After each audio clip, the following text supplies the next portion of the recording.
കോഴിക്കോട് ജില്ലയിൽ 4 പേർക്ക് west Nile fever സ്ഥിരീകരിച്ചു. ഇന്നലെയാണ് പൂനെ വൈറോളജി ഇൻസ്റ്റിറ്റ്യൂട്ടിൽ നിന്ന് ഫലം വന്നത്. ഇവർ രോഗമുക്തി നേടി. വെസ്റ്റ് നൈൽ ഫീവർ ആണെന്ന് സംശയിക്കുന്ന വേങ്ങര സ്വദേശി സ്വകാര്യ ആശുപത്രിയിൽ ചികിത്സയിലുണ്ട്. പനി ബാധിച്ച് 2 പേർ കോഴിക്കോട് ജില്ലയിൽ മരിച്ചിരുന്നു. നയൻതാര വിവരങ്ങൾ നൽകും. നയൻതാര, ഇപ്പോൾ രോഗം സ്ഥിരീകരിച്ച ആൾക്ക് ഈ റിസൾട്ട് വന്ന ആൾ രോഗമുക്തി നേടി എന്നാണ് അറിയുന്നത്. ജില്ലയിൽ തുടർ നടപടികൾ എത്രത്തോളം, പ്രതിരോധ പ്രവർത്തനങ്ങൾ ഒക്കെ പ്രഖ്യാപിച്ചിട്ടുണ്ട്, അതെങ്ങനെ മുന്നോട്ട് പോകുന്നു?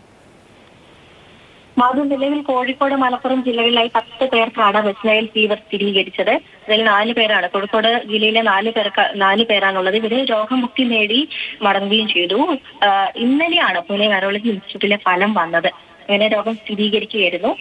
പനി ബാധിച്ച് 2 പേര് കോഴിക്കോട് ജില്ലയിൽ മരിച്ചിരുന്നു. ഇവരുടെ മരണ കാരണം വെസ്റ്റ് നൈൽ ഫീവർ ആണ് എന്ന് ഔദ്യോഗികമായി ഇതിൽ സ്ഥിരീകരിച്ചിട്ടില്ല.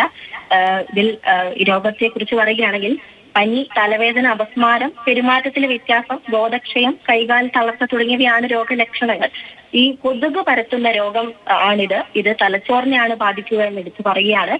ക്യൂലെക്സ് കൊതുകുകളാണ് രോഗം പരത്തുന്നത്. മനുഷ്യനിൽ നിന്ന് മനുഷ്യനിലേക്ക് രോഗം പകരില്ല. പക്ഷേ രോഗം ബാധിച്ച മൃഗം, പക്ഷി തുടങ്ങിയവയെ കടിച്ച കൊതുക് മനുഷ്യനെ കടിക്കുകയാണെങ്കിൽ രോഗം പകരുമെന്നാണ് അറിയാൻ സാധിക്കുന്നത്. പ്രതിരോധ ശേഷി കുറഞ്ഞവരിലാണ് രോഗം കൂടുതലുണ്ടാകുന്നത്. ജില്ലയിൽ ഇത് സംബന്ധിച്ച് ജാഗ്രതാ നിർദ്ദേശം, അതായത് ഈ ഒരു പനി സ്ഥിരീകരിച്ചതിന്റെ അടിസ്ഥാനത്തിൽ ജാഗ്രതാ നിർദ്ദേശമുണ്ട്. അതിന്റെ അടിസ്ഥാനത്തിൽ ഇന്ന് ഉച്ചയ്ക്ക് ഉന്നതതല യോഗം ചേരുമെന്നാണ് അറിയാൻ സാധിക്കുന്നത്. മറ്റു വിവരങ്ങളൊക്കെ ആ ഒരു യോഗത്തിന് ശേഷം അറിയാൻ സാധിക്കുമെന്നാണ് മധു അറിയുന്നത്.